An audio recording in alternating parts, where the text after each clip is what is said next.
ఉంటే అధ్యక్ష మనకు సవాళ్ళు ఎట్లుంటాయంటే కొన్ని మనకు తెలిసి వస్తాయి, మనం చేసుకుంటూ వస్తాయి, కొన్ని ఎక్స్టర్నల్ ఫ్యాక్టర్స్ కూడా ఉంటాయి. ఈరోజు మీరు ఒకసారి చూస్తే జియో పొలిటికల్ సిచ్యువేషన్, మనం బడ్జెట్లు అన్నీ తయారు చేసుకున్నాం.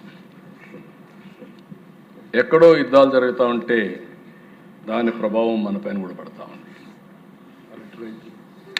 ఈరోజు రైతులు ఉన్నారు అధ్యక్ష, నేను ఒక ఆశ పెట్టుకున్నా, మళ్ళీ ఒక 30,000 కోట్లు, ఇంకో పక్క అక్వాకల్చర్, వాణిజ్య పంటలు, ఎక్స్పోర్ట్స్, ఇవన్నీ మనం ఆశ పెట్టుకొని ముందుకు పోయే సమయంలో అక్కడ జరిగే యుద్ధాల వల్ల లాజిస్టిక్స్ అన్నీ కూడా డిజరప్ట్ అయ్యి వాళ్ళ పరిస్థితులు మన మార్కెట్ పైన పడే పరిస్థితి వస్తున్నాయి. ఈరోజు కొన్ని పంటలు అయితే నేను చూస్తే అరటి ధర తగ్గింది, ఎక్స్పోర్ట్స్ పడిపోయే పరిస్థితికి వచ్చాయి. ఇది ఇంకా కొన్ని రోజులు ఆయిల్ పైన ఉంటాయి. నేను ఒకటే అందరినీ కోరుతున్నా, ఈరోజు భారతదేశం కేంద్రంలో నరేంద్ర మోడీ గారు సమర్థవంతంగా ఆలోచించి దేశ భవిష్యత్తుని ఏ విధంగా కాపాడాలని ఆలోచిస్తున్నారు. అదే సమయంలో మనలో కూడా ఒక పట్టుదల రావాలి. పట్టుదల వచ్చి ఏ విధంగా ముందుకు పోవాలి, మనం చేసే పనులన్నీ కూడా ఇలాంటి సమయంలో ఇంకా సమర్థవంతంగా పనిచేసి ఎక్కడన్నా బయట నుంచి వచ్చే నష్టాన్ని మనం నివారించుకునే ప్రయత్నం కూడా చేయాల్సిన అవసరం ఉందని చెప్పి కూడా నేను మీకు తెలియజేసుకుంటున్నా. ఇది ఒక ఇష్యూ అయితే అధ్యక్ష, ఇక్కడుండే ఎమ్మెల్యేస్ అందరినీ ఒకటే కోరుతున్నా, ఈరోజు చట్టసభలో ఉన్నాం, మనకు అరుదైన అవకాశం. ఈ విషయం ప్రతి ఒక్కరూ గుర్తుపెట్టుకోవాల్సిన అవసరం ఉంది. ప్రజలు ఆశీర్వదించారు, పార్టీలు మద్దతు ఇచ్చాయి, ఈరోజు మనందరం ఎమ్మెల్యేలు అయ్యాం. కానీ రాష్ట్రం మనందరి దగ్గర నుంచి ఒకటే ఎక్స్పెక్ట్ చేస్తూ ఉంది, కఠోరమైన నిబద్ధతతో మనం ముందుకు పోతేనే మంచికి చెడుకి వ్యత్యాసాన్ని మనం చూపలేం. ఈరోజు ప్రజలు ఇచ్చిన అవకాశాన్ని మనం అమ్ము చేసుకోవడం కూడా కరెక్ట్ కాదు. నేను, పవన్ కళ్యాణ్ గారు, బీజేపీ నాయకులు కొంతమంది క్రమశిక్షణతో ఉంటేనే చాలదు. ప్రతి ఒక్క ఎమ్మెల్యే కానీ, అటు అధికార యంత్రాంగం కానీ, కింద నుండే వాళ్ళందరూ కూడా ఒక పద్ధతి ప్రకారం ఉంటేనే ఇది సాధ్యం అవుతుంది. నేను ఒకటే మిమ్మల్ని అందరినీ నిన్నామన్నా కూడా నేను సమీక్షలు కూడా చేసినప్పుడు చెప్తున్నా, సమస్యల పరిష్కారం చేస్తూ ముందుకు పోతున్నాం. ఫైనల్గా నేను ఒకటే మిమ్మల్ని కోరేది, ఒక క్రూషియల్ సమయంలో మనం ఇక్కడ ఉన్నాం. ఏదో ఎమోషన్గా డిస్టర్బ్ అవ్వడం, లేకుంటే కొన్ని సమస్యలు క్రియేట్ చేయడం కరెక్ట్ కాదు. ఏ వ్యక్తి కూడా ఇక్కడుండే ఎమ్మెల్యేస్లో కానీ, మంత్రుల్లో కానీ, అందరిలో కానీ మనం ఓన్గా మనం గెలిచి ఇక్కడ రాలేదు. మేము ఒక నమ్మకం కలిగించడానికి నేను, పవన్ కళ్యాణ్ గారు చాలాసార్లు ఆలోచించాం, బీజేపీ అమిత్ షా గారితో మాట్లాడాం, అందరం కలిసి ఒక నిర్ణయం తీసుకున్నాం. ఆ నిర్ణయం తీసుకున్నప్పుడు ఇక్కడుండే ఎమ్మెల్యేస్ అందరినీ కోరుతున్నా, ఏ పార్టీ ఎమ్మెల్యే అయినా సరే, ఎన్డీఏలో ఉండే ఎమ్మెల్యేస్, మీ వల్ల మీరు నమ్ముకున్న పార్టీకి చెడ్డ పేరు రాకూడదు. వ్యక్తిగత ఎమోషన్లకి లేకుంటే వ్యక్తిగత ప్రవర్తన, పార్టీ ఇమేజ్ దెబ్బతినకుండా చూసుకోవాల్సిన బాధ్యత మనందరిపైన ఉంది. ఇది ఒక క్రూషియల్ టైం. మళ్ళీ చెప్తున్నా, నేను చాలా సమయాలు చూశాను.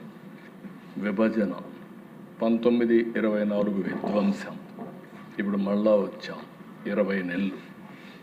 ఎక్స్టర్నల్గా చూస్తే ఏమవుతుందో అనిశ్చిత పరిస్థితి, ఇంటర్నల్గా మనం కూడా తప్పులు చేస్తే దీనివల్ల ఇంకా ఇబ్బందులు పెరిగే పరిస్థితి వస్తుంది. దయచేసి మీరు అందరూ గుర్తుపెట్టుకోవాల్సిన అవసరం ఉంది. 3 పార్టీలు మేము ఎప్పుడెప్పుడు మాట్లాడుకుంటాం.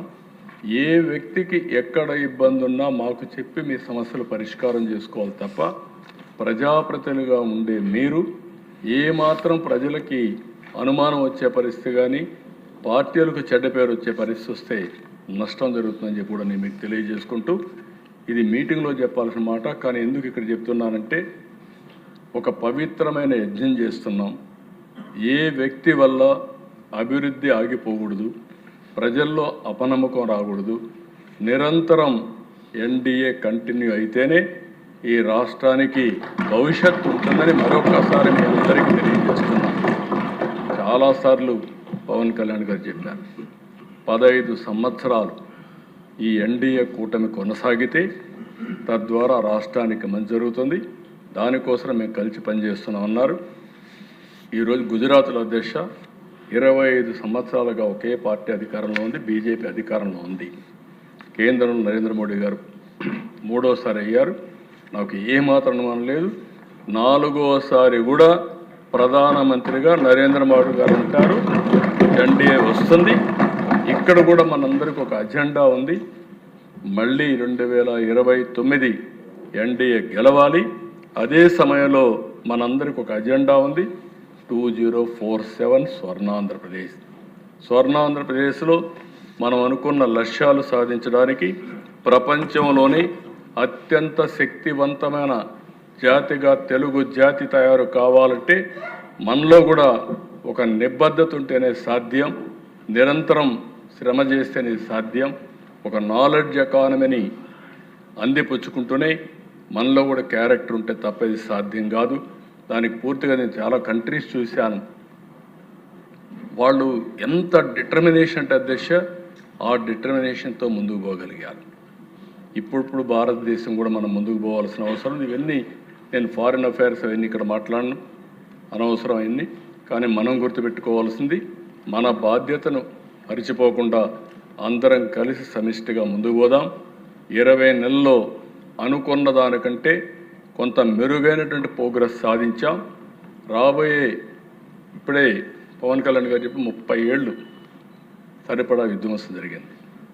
ఆ విధ్వంసం నుంచి బయట రాగలిగామంటే, కనీసం ఊపిరి పీల్చుకోగలిగామంటే అది మనం చూపించిన చొరవ, కేంద్రం ఇచ్చిన సహకారం అని చెప్పి మరొకసారి తెలియజేసుకుంటూ, మరొకసారి ఇక్కడ ఉండే ఎమ్మెల్యేస్ అందరం ఇదే దీక్షతో ముందుకు పోవాలని మరొకసారి కోరుకుంటూ, మీ నియోజకవర్గాల్లో ప్రభుత్వం చేసే అన్ని కార్యక్రమాలని ప్రజలకు చేరువయ్యే విధంగా, సుపరిపాలన ఇచ్చే విధంగా మీరు అన్ని విధాల చర్యలు తీసుకోవాల్సిందిగా మరొకసారి కోరుకుంటూ, ఈ అవకాశాన్ని ఇచ్చిన మీకు నమస్కారాలు, ధన్యవాదాలు. Thank you.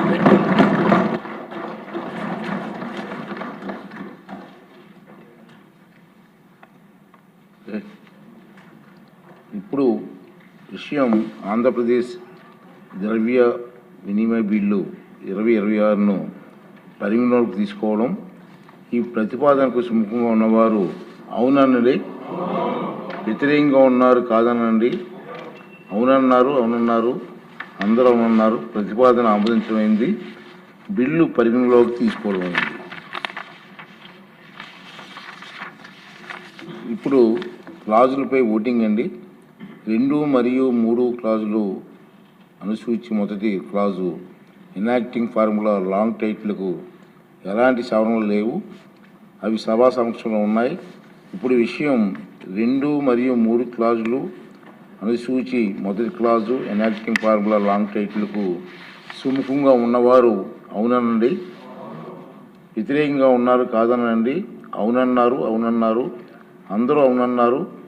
2 మరియు 3 క్లాజులు అనుసూచి మొదటి clause enacting formula long title bill భాగమయ్యాయి.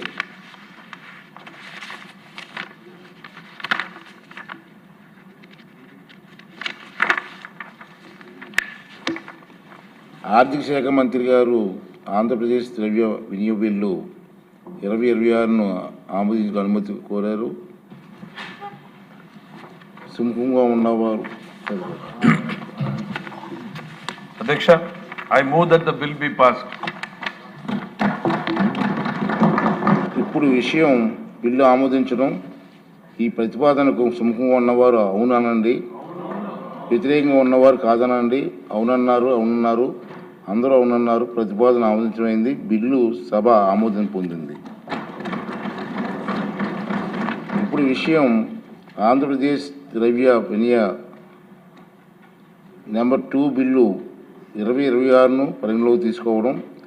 ఈ ప్రతిపాదనకు సుముఖంగా ఉన్నవారు అవుననండి, వ్యతిరేకంగా ఉన్నవారు కాదనండి. అవునన్నారు, అందరూ అవునన్నారు. ప్రతిపాదన ఆమోదించమైంది.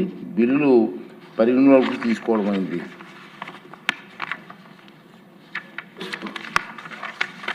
ఇప్పుడు క్లాజులపై ఓటింగ్ అండి.